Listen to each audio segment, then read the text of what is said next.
hadis yang nomor 32.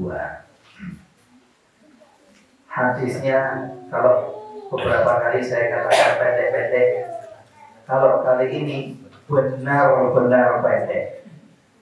Bukan cuma pendek saja, tapi benar-benar pendek. Hanya nyaris kata-katanya itu, kata-kata Nabi SAW hanya 2 kata. Hanya 2 kata saja. Kalau mau dijadikan kalimat juga boleh 2 kalimat. Yang satu penafian, yang satu larangan. Kita sudah mengetahui sama-sama, dan saya juga sudah menyampaikan berkali-kali, bahwa termasuk salah satu yang dimuliakan Nabi kita Muhammad sallallahu alaihi wa ala alihi wa sahbihi wasallam dari saudara-saudara beliau para nabi yang lain ada 5 hal. Di antaranya adalah u'titu jawami'al kalim. Aku telah dikaruniai oleh Allah dan diberi oleh Allah Subhanahu wa taala jawami'ul kalim. Jawami'ul kalim itu kata yang singkat dan padat. Coba bapak-bapak, ikhwan dan akhwat, latihanlah kita itu untuk berbicara singkat padat. Coba kita berlatih untuk berbicara singkat padat. Atau kalau ada yang mau nyoba sekarang untuk berbicara singkat padat, silakan. Ya. Coba 1 kata saja, tetapi bisa dijabarkan dengan ratusan dan ribuan kata, atau ratusan dan ribuan kalimat bahkan. Ada yang bisa. Nabi aja bingung, nabi-nabi loh ya. Tetapi Nabi kita Muhammad SAW dikaruniai oleh Allah Subhanahu wa taala hal itu. Di antaranya adalah sebuah hadis yang agung, yang besar, dominan disebut oleh para fuqaha, ahli fikih, atau siapa yang mempelajari fikih, meskipun selain dalam materi fikih juga kadang-kadang hadis ini tersebut, dan sering kali masuknya dan posisinya pada kaidah. Pada kaidah itu dasar untuk mengatur segalanya. Hadis ini masuk ke situ, ya, digunakan masuk ke dalam posisi kaidah. Hadis ini dalam kesahihannya memang menjadi bahan pembicaraan ahli-ahli hadis. Ada yang mensahihkan dan ada yang mendhaifkan. Namun tidak ada yang berbeda pendapat bahwasanya hadis ini datang lewat beberapa jalur perawi. Ada yang dari Abu Sa'id Al-Khudri radhiyallahu ta'ala anhu ardahu, seperti apa yang akan kita baca ini. Dan ada pula dari Abdullah bin Abbas radhiyallahu ta'ala anhu ardahu. Dan ada pula jalur lain yang tidak tersebut di dalamnya nama sahabatnya. Tetapi silsilah perawinya adalah silsilah perawi yang meriwayatkan hadis tersebut dari Abu Sa'id Al-Khudri radhiyallahu ta'ala. Ngapunten ya Pak, Bu. Mohon maaf, pelajaran kelas. Tapi nggak apa-apa, form ini juga kelas, cuma kelasnya di masjid. Nggak ada juga. Kalau maksudnya nggak bisa menangkap 100%, ya nggak apa-apa, 10% juga nggak apa-apa. Ya, majelis ilmu itu barokah semuanya. Apa saja yang disebut di situ selagi tidak ada hal-hal maksiat, insya Allah berbarokah dan baik. Saya pernah dipaksa oleh salah seorang guru, namanya Syekh Hasan Al-Uthman. Syekh Hasan Al-Uthman ini dari Halab, Suriah, yang menolong saya untuk mempermudah perkuliahan saya di Mekah dulu. Beliau ahli bahasa, dan di dalam hadis Al-Khairiyah tempat saya berkuliah dan belajar, beliau menjadi tonggak bahasanya di situ. Pertama kali saya masuk, beliau sudah lama mengajari dalam hadis, Allah 20 tahun atau berapa begitu ya. Doktor, seorang doktor, terakhir menjadi doktor alhamdulillah. Sebelum jadi dokter pun bahasanya sudah sangat tinggi. Beliau membuka kajian di ekstrakurikuler di luar di masjid. Begitu saya diterima masuk, bilang sama saya, kamu besok harus ikut kajian di masjid. Apa? Syarah Fathul Nada. Syarah Fathul Nada itu pelajaran nahwu yang levelnya pertengahan. Padahal saya misi tunak dulu belum bisa apa-apa. Tidak mempelajari nahwu kecuali level-level dasar. Lalu saya bilang sama beliau, saya nggak mampu untuk mengikuti bus.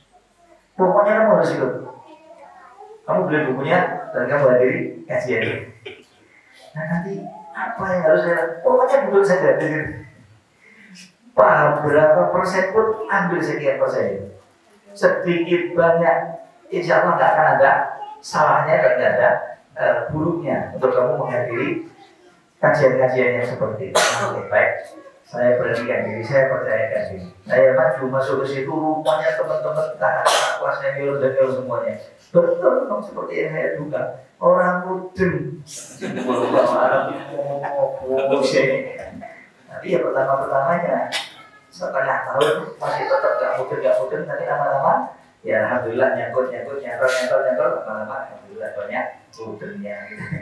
Saat menjadi pelajaran wajib, alhamdulillah sangat mudah sekali materi. Termasuk di antaranya yang hadir telah bororo dan diro, sabar saja ini.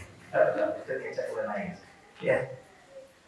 Hadis ini diriwayatkan yang dinukil oleh Al-Imam An-Nawawi rahimahullah taala di dalam Arba'in Nawawiyah ini adalah hadis yang diriwayatkan oleh Ibnu Majah dan Daruqutni. Tadi juga ada riwayat lain diriwayatkan oleh Imam Malik rahimahullah di dalam Muwatta'nya beliau. Tetapi bukan dari jalurnya Abu Sa'id, tetapi jalurnya adalah jalur Ibnu Abbas radhiyallahu taala anhu jami'an. Wallahu a'lam.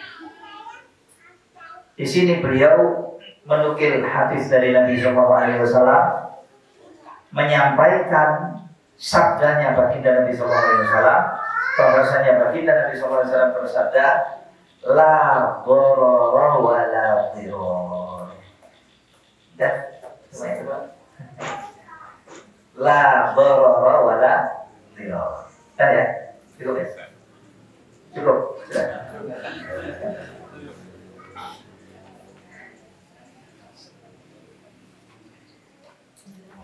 Artinya ya, mungkin nanti di buku antum berbeda ya. Di buku antum jangan membahayakan dan jangan mau dibahayakan atau gimana? Jangan merugikan. Jangan membahayakan dan saling merugikan. Jangan membahayakan dan jangan merugikan. Siapa punya terjemahan lain? Tidak boleh memudaratkan dan tidak boleh memudaratkan orang lain. Jangan membahayakan dan jangan membahayakan dan jangan membahayakan orang lain, gitu kan? Mudarat itu kan berbahaya. Nah, tidak jangan baca lagi Pak Dur. Jangan baca lagi. Tidak boleh membuat mudaratan. Tidak boleh membahayakan. Tidak boleh membuat mudaratan dan tidak boleh memudaratkan orang lain. Tidak boleh memudaratkan orang lain. Tidak pula boleh membahayakan orang lain. Tidak boleh Anda itu membuat bahaya. Membuat bahaya itu kadang-kadang pada orang lain dan pada diri Anda sendiri. Dan tidak pula boleh membuat mudarat atau sesuatu yang membahayakan orang lain. Ada terjemahan lain? Apa? Jangan membahayakan. Diharamkan segala bahaya dan yang membahayakan. Ayo mungkin berat. Diharamkan segala yang berbahaya dan membahayakan. Ada lagi? Jangan membahayakan dan jangan balas membahayakan. Jangan membahayakan dan jangan balas membahayakan. Dan jangan balas membahayakan. Itu maksud artinya. Tak tambah sisa. Tidak boleh ada bahaya.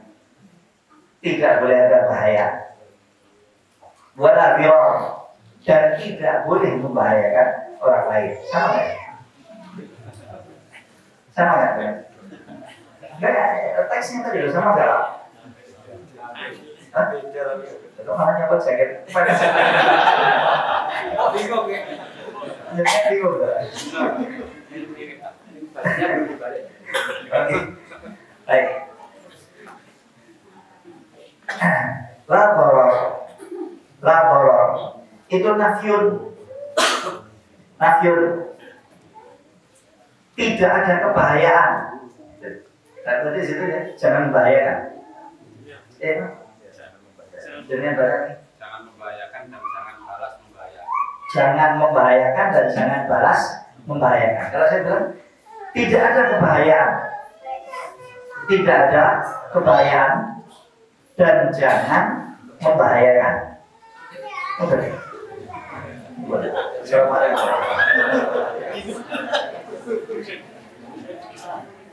Itu kata jamek mani.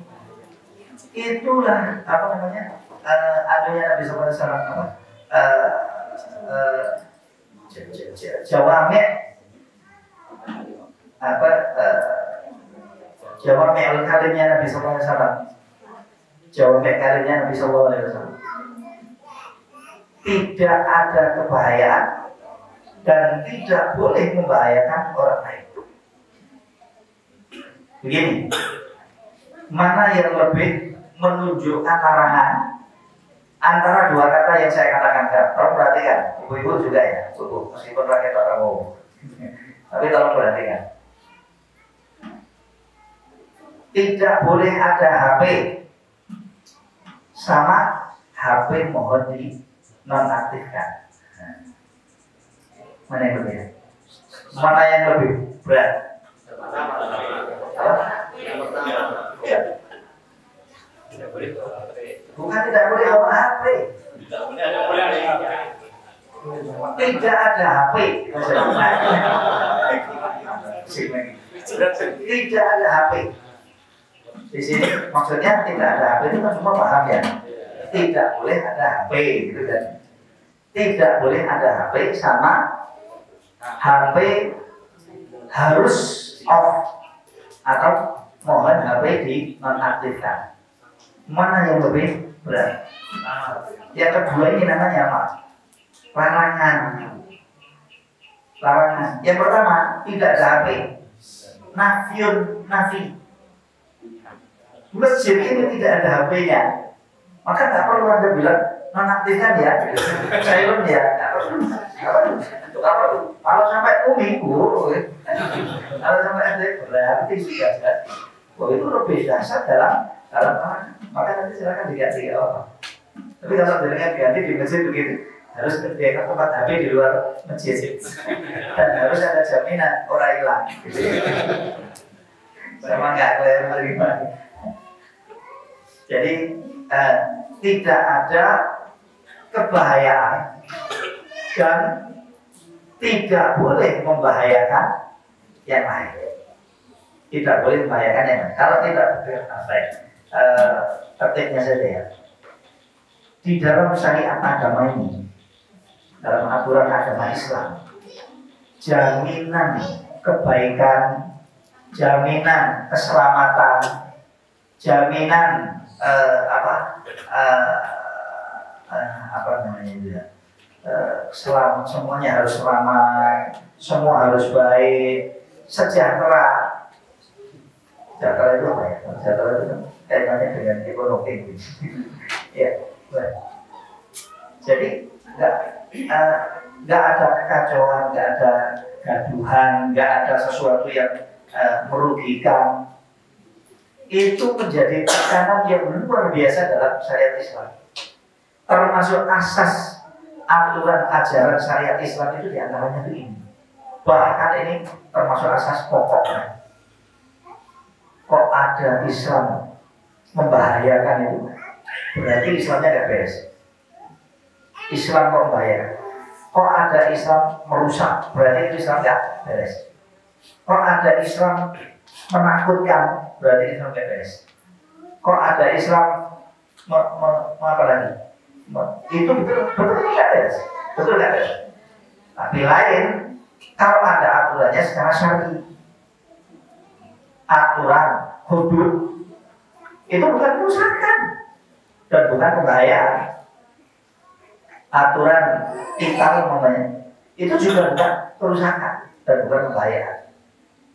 Aturan kekangan-kekangan yang ditetapkan oleh syariat Islam di belakangnya banyak maslahat-maslahat, banyak kebaikan-kebaikan dan hikmah-hikmah yang dikandung oleh aturan tersebut, maka nggak bisa dibilang kerusakan. Bahaya, ya. Nggak ada dari ajaran Islam yang bahaya, itu nggak ada.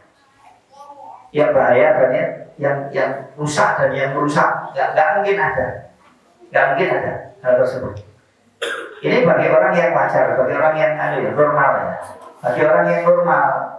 Tapi kalau ada orang yang sakit, lemah loyo di Ramadan, nggak kuat berpuasa, haram hukumnya untuk dia menjalankan syariat puasa. Kalau sampai dia berpuasa, dia membahayakan dirinya sendiri, malah justru tak boleh. Maka dari sempurnanya syariat ini, kemaslahatan apapun bentuknya, kebaikan apapun bentuknya dan bentuknya, itu menjadi jaminan yang pertama wujud. Dan kerusakan sekecil apapun itu yang diantisipasi oleh syariat. Ini orang kalau sudah menjalankan syariat Islam itu luar biasa, tidak mungkin terjadi darinya sesuatu yang berbahaya dan merusak. Nggak mungkin.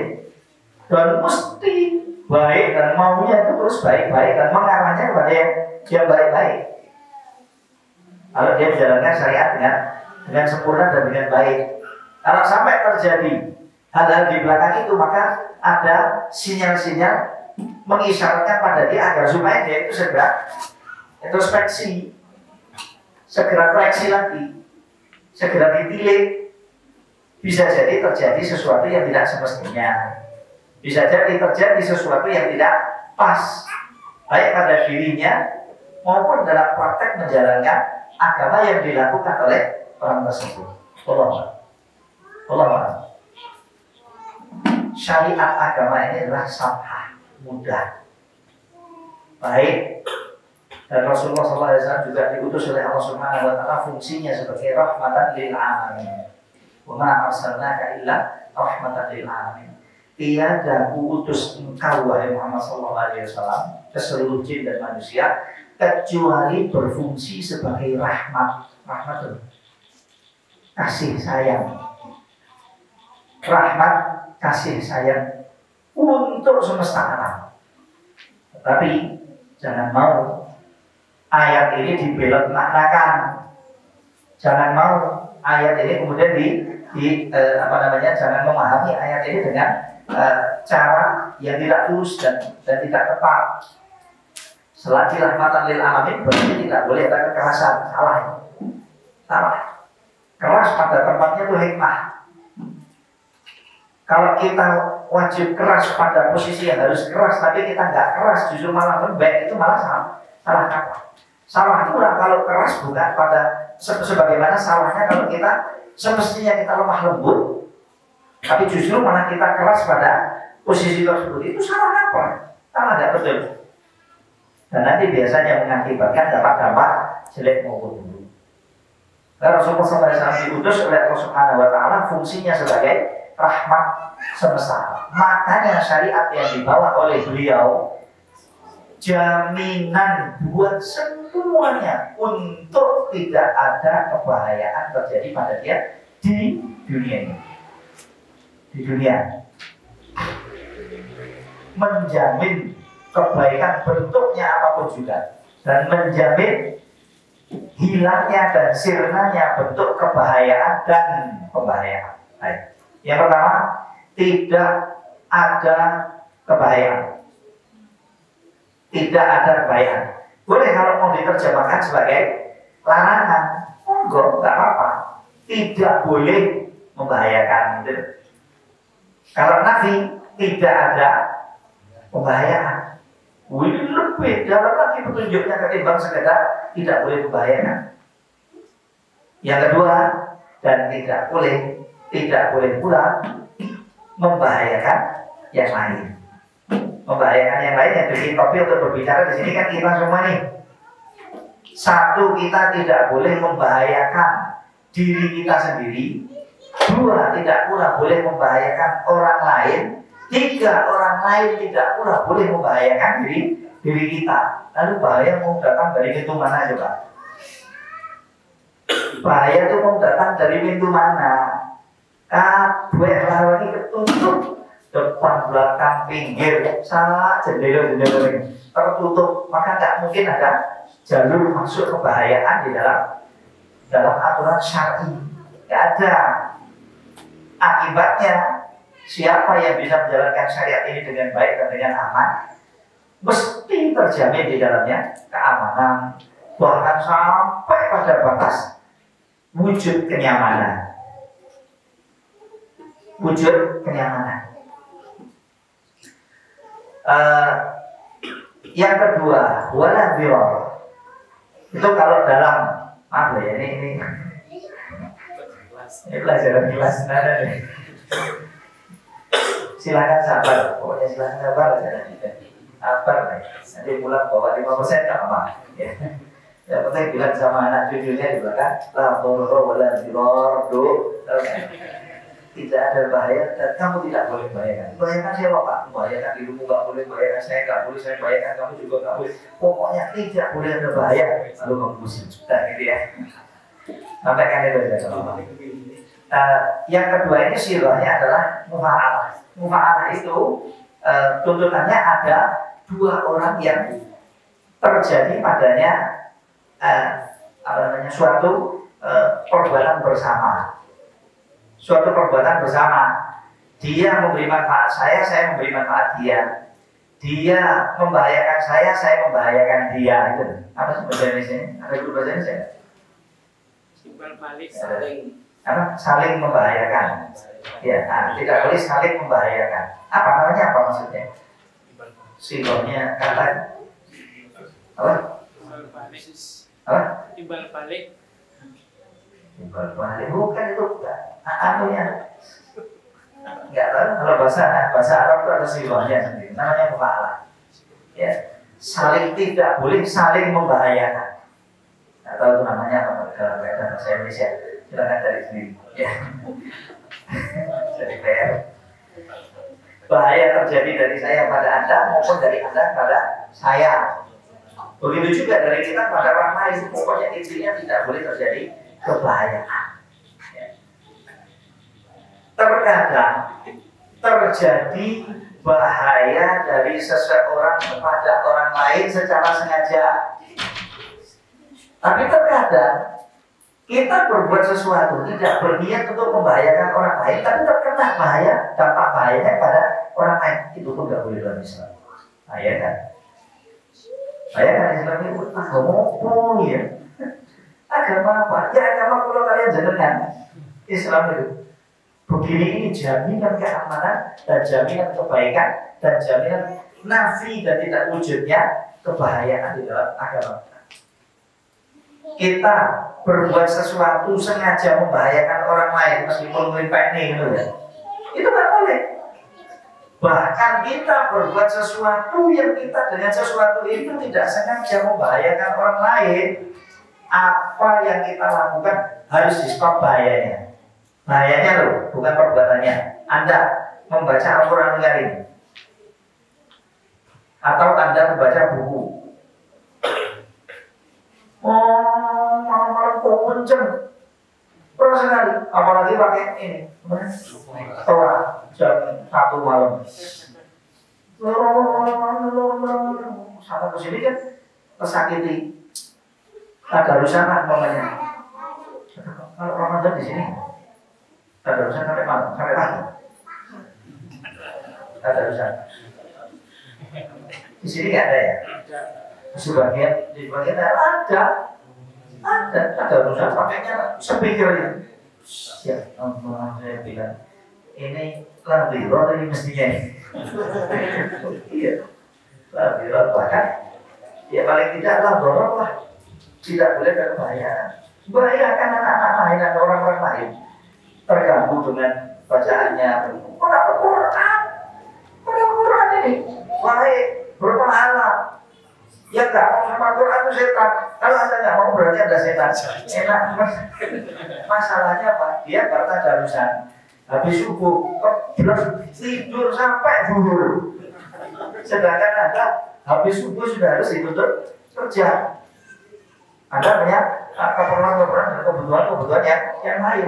Atau ada aktivitas yang mubah paling tidak, malah sebagiannya wajib untuk dilakukan oleh muslim. Akhirnya kan terganggu, padahal Allah menjadikan malam itu untuk istirahat. Begitu. Nah, kadang-kadang ada orang nggak pakai speaker, baca 2 juga keras.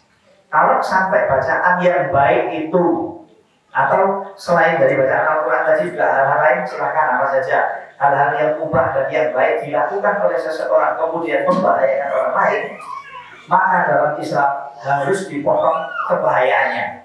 Caranya biar nggak membahayakan bagaimana kalau itu mubah, apalagi wajib dilakukan, pekerjaannya silakan dilakukan, nggak masalah. Tapi bahayanya ke orang lain harus dimatikan, harus ditiadakan. Apa ya contoh mudah? Ngelok, tahu nggak ngelok? Ngelok,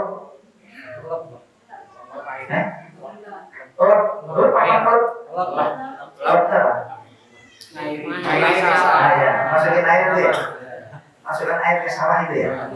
Nah, kalau ada umpamanya, sawah yang di atas belum belum sedangnya yang atas belum lep. Yang dilep yang mana dulu? Yang atas belum, yang bawah dulu. Yang bawah. Yang bawah dulu kan? Yang atas dulu, situ dulu. Akhirnya begitu di sini. Nah, karena maksudnya adatnya seperti itu. Alhamdulillah semua bisa ikut ini, nggak ngantuk malah. Jadi yang atas dulu ya. Kalau sampai ada nanti suatu hari, yang atas dulu dilep, kemudian lepnya yang atas ini membahayakan yang bawah, lepnya yang atas ini membahayakan yang bawah dengan hal tertentu, maka perkara yang membahayakan itu harus di stop. Kalau nggak bisa, kecuali harus di stop lepnya. Selagi yang atas ini masih tetap bisa diselamatkan dan tidak terbahayakan, nggak boleh keluar. Nggak boleh keluar. Iya, ada ngelot tapi nggak terbahayakan, ada nggak ngelot tetapi nggak terbahayakan dari itu gitu ya. Pas hari itu kepengen ngelot ya, ngelot apa? Nah ya kalau perbuatannya itu apa? Makan. Kalau makan kan mangan, gitu kan? Makan. Perbuatannya mangan. Ya lep biasa. Lep juga.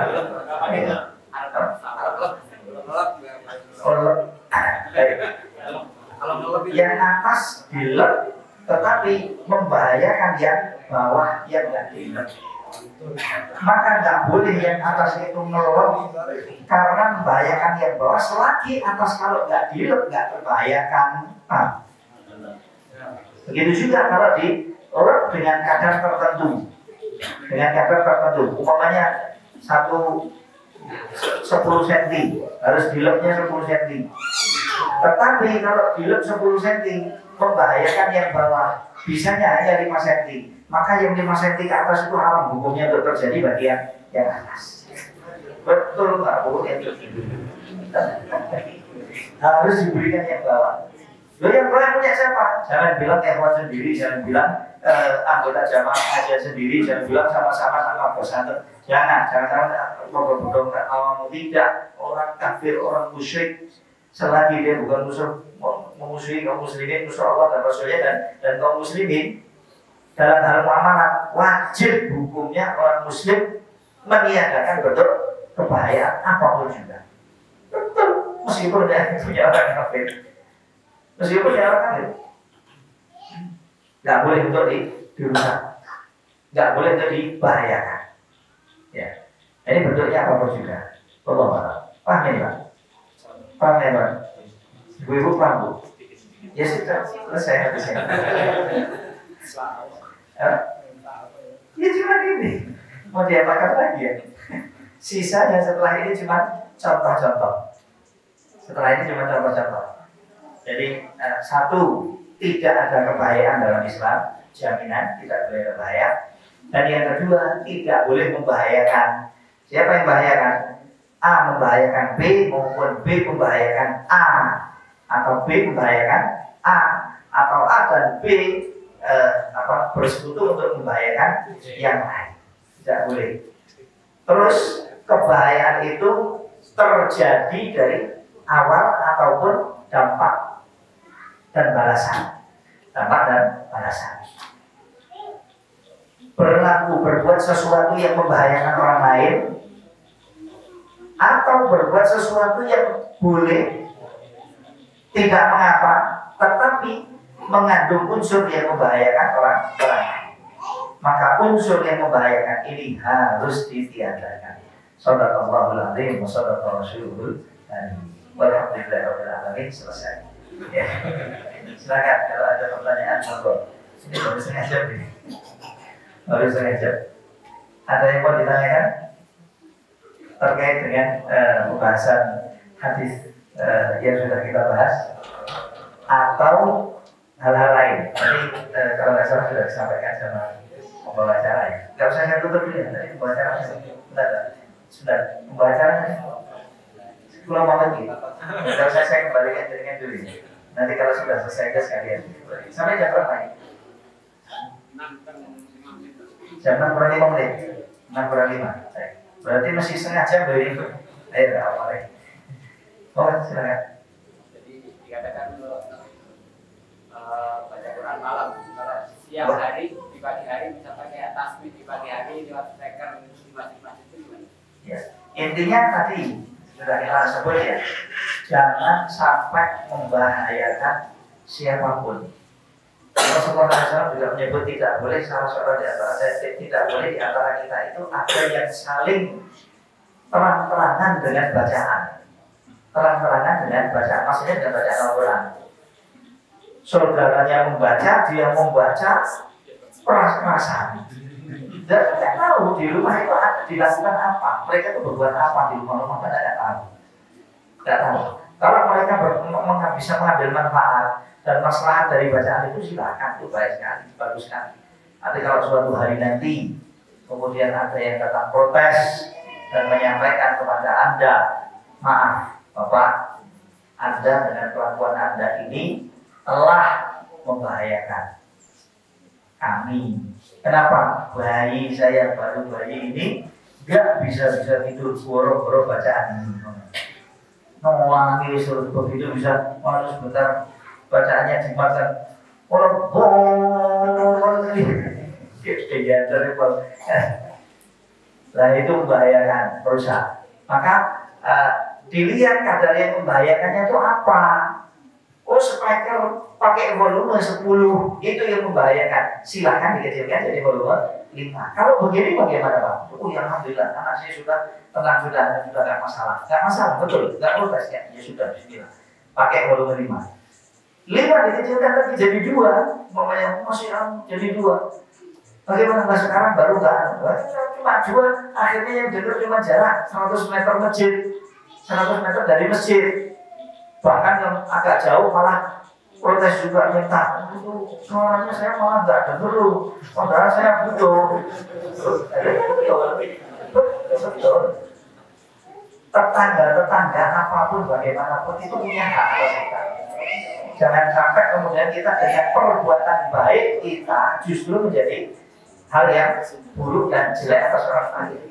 Ini saya nggak berbicara masalah kalau nanti itu orangnya memusuhi Anda, orangnya munafik, atau orangnya ini dari itu semua orang tahu gitu ya. Dia tersakiti dengan itu. Itu pun secara umum pokoknya kalau mendatangkan sesuatu yang membahayakan harus ditiadakan hal yang membahayakan orang lain.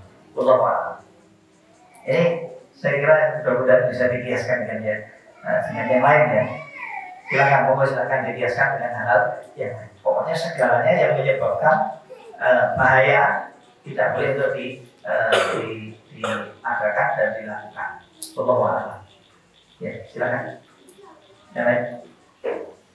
Tapi kok kita mau tanya. Ibu-ibu juga nggak ada nih. Tenang. Nanti kita mulainya agak cepat ya. Kalau tadi kita membahayakan orang dengan tidak sengaja, terus apakah hal tersebut kita mendapatkan hukuman atau gimana? Dan kalau kita membahayakan orang lain dengan tidak sengaja, apakah harus terjadi atas kita hukuman? Bolehnya tidak. Meskipun nanti ada tafsir, ada detail ya, ada detail. Kadang-kadang ada hal yang membahayakan orang lain, perbuatan yang biasa kita lakukan, perbuatan yang mubah kita lakukan, perbuatan itu mubah kita lakukan, tetapi terus membahayakan orang lain. Dapat hukuman atau enggak? Itu pertanyaan tadi. Nah, ini enggak semuanya memang bisa dipukul rata, tetapi secara umum kalau itu perkara mubah tidak merugikan orang lain pada kepemilikannya maupun jasadnya, itu insya Allah tidak ada hukumannya, kecuali dia harus menghilangkan hal yang membahayakan. Tapi kalau sudah terkait dengan kepemilikan fisik dan lain sebagainya, antum latihan mana kena dengkuli hukum mau didengar, bisa, iya tak? Latihan mana, bok mana, saya sudah di sini, posisinya itu posisi pembinaan, targetnya itu nggak jauh dari kandangnya orang. Ada apa modal situ? Ada modalnya cuma segini dok. Bahasa mana malah masuk ke kandangnya orang kena PTA nanti. Ya sudah diganti. Itu hukumannya Allah anak. Nah kalau yang halnya terkait dengan hal-hal yang seperti itu adalah hukumannya ketetapannya secara syar'i. Ya, membunuh umpamanya, atau berburu, melintang namanya, makanya nggak boleh sembarangan melintang. Itu semuanya kaidah itu nanti semuanya dilewati dengan hadis bahkan sampai ada kaidah ini namanya toroliyuzal. Pokoknya bentuk kebahayaan apapun, sekecil apapun, bentuknya apapun harus tidak wujud, melintang. Sama sudah nggak kelihatan orangnya lagi nunduk apa namanya jago dia matun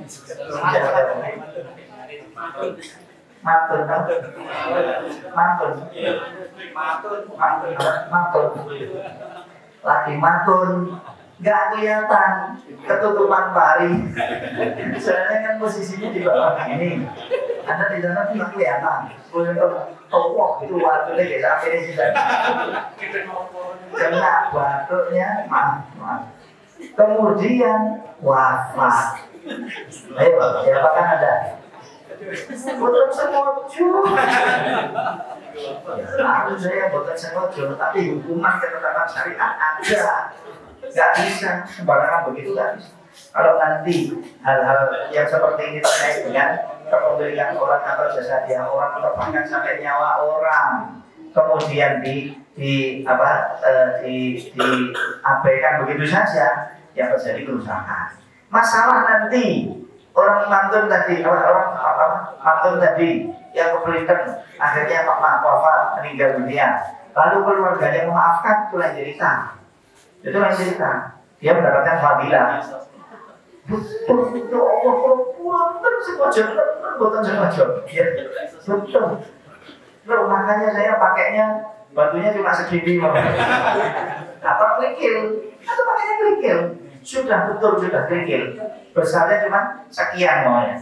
Ya, tapi kena matanya, tembus hidungnya, masuk paru-parunya, bolong masuk ke jantungnya, buntet mati. Waktu itu juga. Atau kena salah satu syaraf dari syaraf titik-titik syaraf yang mematikan. Tuh kena mati orang tersebut. Kena Anda. Dalam hukum syari kena kena. Itu kan ubah. Boleh melimpahnya. Apalagi dengan niat monggo. Nah, apa saja pokoknya kalau membahayakan tidak boleh wujud hal yang membahayakan tersebut. Kalau sampai merugikan orang lain, itu nanti ada hukumannya. Allah. Itu kalau hanya sampai kepada batasan merugikan ya. 1 nyawa, 2 melukai, 3 merenggut harta kepemilikan ataupun kehormatan dan lain sebagainya. Itu nanti ada hukumannya sendiri secara syar'i. Tapi segalanya yang tidak sampai kepada batasan itu, wallahu a'lam, akhirnya tidak ada hukuman, tetapi dia harus menghentikan perkara dampak-dampak yang membahayakan. Harus menyetop dan memberhentikan hal-hal yang bisa mendatangkan dampak yang membahayakan. Maka dari sini ini saja ya Pak, Bu, Rahman. Dari sini saja luar biasa. Anda coba tafakur gitu. Silakan tafakur dari sini perjalanan naik motor, tapi jangan takut ya. Tafakur berarti saya jual kue atau minuman tidak boleh membahayakan. Berarti saya buka warung nggak boleh membahayakan. Posisi warung saya juga nggak boleh membahayakan. Apa yang saya jual di warung juga nggak boleh membahayakan. Suaranya warung nggak boleh membahayakan. Apinya warung nggak boleh membahayakan. Asapnya nggak boleh membahayakan. Lampunya nggak boleh membahayakan. Ininya itunya semua nggak boleh membahayakan. Nggak boleh titik membahayakan. Karena kalau membahayakan karena dampak bahayanya itu yang dibuang, bukan warung yang ditutup. Jangan. Nanti Anda bingung. Tidak. Apa-apa yang membahayakan itu yang diantisipasi. Kalau semua orang seperti itu muslimin, jadi apa Indonesia Raya ini? Lumayan. Bukan damai. Di atas damai. Luar biasa. Semua pada nancapkan merah putih. Ya. Di mana pun mereka tajam mau merah putih. Maunya merah putih. Maunya Indonesia. Ya, andai kata seperti itu, tidak boleh ada bentuk kebahayaan apapun juga. Nah, ini berhubung kita belajar dan saya nyampaikan dan Anda mendengarkan. Habis ini silahkan cek tuntutannya belajar itu harus beramal. Enak jadi datang dari Solo jauh-jauh sampai ke sini. Ya, datang dari Magetan jauh-jauh ke sini ngoyong-ngoyong. Anda dari sana sini sinau ngomong balik motornya bayuan terus ininya ibunya rusak nggak boleh, pokoknya nggak boleh. Segala yang membahayakan tidak boleh. Silakan yang lain. Silakan yang lain. Halo terus. Mana ceramah jadi. Begitu juga ya nikah. Yang menikah itu juga tak boleh kalau membahayakan orang lain. Yang menikah membahayakan orang lain dengan pernikahannya itu juga tak boleh. Tapi kalau nggak membahayakan tidak apa-apa. Begitu juga dengan cerai. Kalau ada orang yang menikah lalu dikaruniai anak tapi tidak harmonis kemudian terpaksa harus pakai, mudah-mudahan sih nggak terjadi, kemudian harus pakai obat terakhir yaitu cerai ya. Lalu punya anak kecil kan dia cerai. Nah, kewajiban hadonah dan pendidikan anak itu ada pada ibu, biasanya begitu kan, meskipun itu khilaf ya.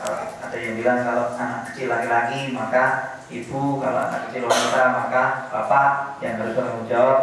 Tapi kemudian kalau di mazhab Syafi'i semuanya pada ibu selagi masih nyusu ya, masih kecil. Masih nyusu dan masih kecil balita gitu ya. Nah nanti kalau dipegang, anak tersebut dipegang oleh ibu, maka bapaknya juga punya hak untuk bisa bertemu dengan anak tersebut. Punya hak untuk bertemu dengan anak tersebut. ibu tidak boleh membahayakan bapaknya untuk tidak bisa bertemu dengan anaknya. Begitu juga sebaliknya, umpamanya nanti yang dihukumi dan mendapatkan hak mendidik itu adalah bapaknya, karena si ibu tadi setelah cerai begitu rampung kemudian dia nikah. Maka kalau nikah lagi bisa jadi terbahayakan anaknya. Kemudian naik ke mahkamah, urusan dijatuhkan kepada bapak. Begitu nyoh gue katanya. Bapak sama sekali tidak diberi kesempatan ibunya untuk ketemu.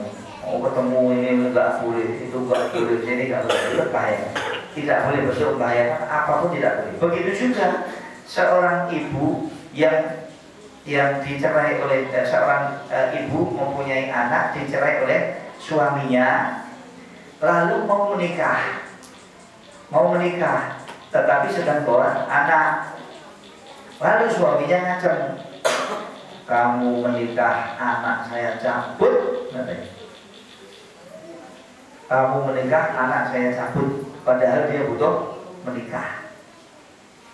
Itu bahaya kan? Paham gak nih?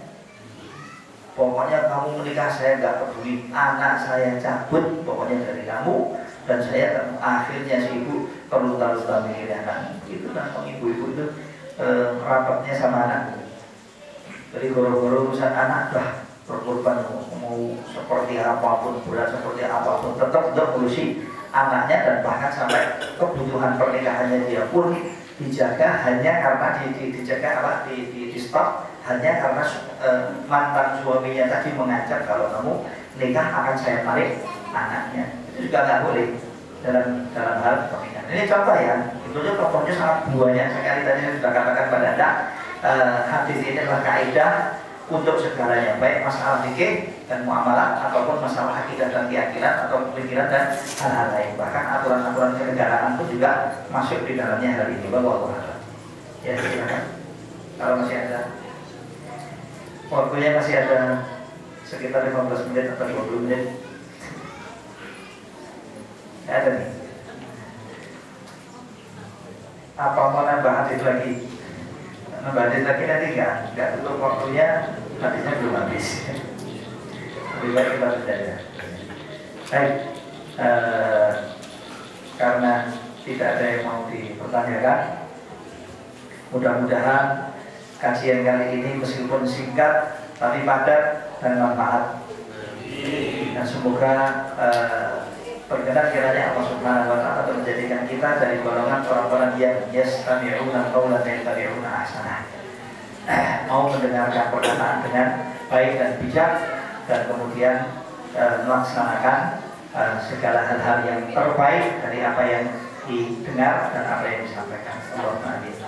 Sekian dari saya, kurang lebihnya saya mohon maaf. Wassalamualaikum warahmatullahi wabarakatuh. Wa akhiru da'wana alhamdulillahirabbil alamin. Assalamualaikum warahmatullahi wabarakatuh.